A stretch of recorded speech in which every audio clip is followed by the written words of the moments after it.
Injury বেশ ভুগিয়েছে জসপ্রীত বুমরাকে। চোটের কারণে 2022 টি-20 বিশ্বকাপ খেলা হয়নি তার। তবে গেল বছর ওয়ানডে বিশ্বকাপ দিয়ে আবার দলে ফেরেন বুমরাহ। এরপর থেকেই দুর্দান্ত ছন্দে আছেন ভারতের এই পেসার।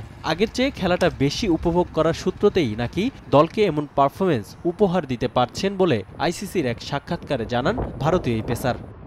আমাকে চোট কাটিয়ে দলে ফিরতে হয়েছে, তাই যতটা সম্ভব খেলাটাকে উপভোগ করার দিকে মনোযোগ দিয়েছি। কিছু জিনিস আমার পক্ষে যাবে আর কিছু জিনিস যাবে না। ম্যাচ ঘিরে এমন নানা অনিশ্চয়তা তৈরি হয়, আমি তা বাদ দিয়ে প্রক্রিয়া ঠিক রাখার চেষ্টা করে যাচ্ছি। আমি খেলাটাকে ভালোবাসি, ম্যাচে ফল কি হবে তা ভাবিনি। এটাই নিজের ওপর থেকে চাপ কমিয়ে দিয়েছে এবং খেলা উপভোগ করতে সাহায্য করেছে।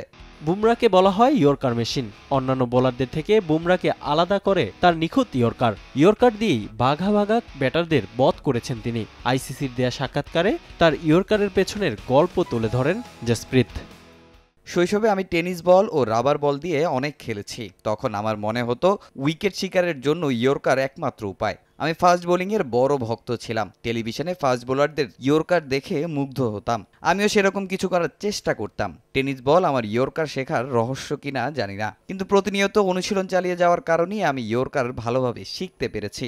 চোটের কারণে দলে জায়গা হয়নি মোহাম্মদ সামির, তাই বিশ্বকাপে বুমরার সঙ্গে পেস ইউনিট সামাল দেবেন মোহাম্মদ সিরাজ ও আর্শদীপ সিং। বিশ্বকাপের জন্য অনভিজ্ঞ এই দুই বোলারের উদ্দেশ্য বার্তা দিয়েছেন বুমরাহ।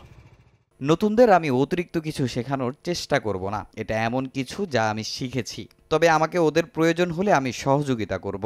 এটা এমন নয় যে ওরা ভাগ্যবান এখানে খেলতে আসতে পারায়। আমি এখন পর্যন্ত যেসব অভিজ্ঞতা অর্জন করেছি সেগুলো ওদের সঙ্গে ভাগাভাগি করব, তবে ওদের ওপর বোঝা চাপিয়ে দিব না। সবাই মিলে সমাধান নিজেদের খুঁজে বের করতে হবে।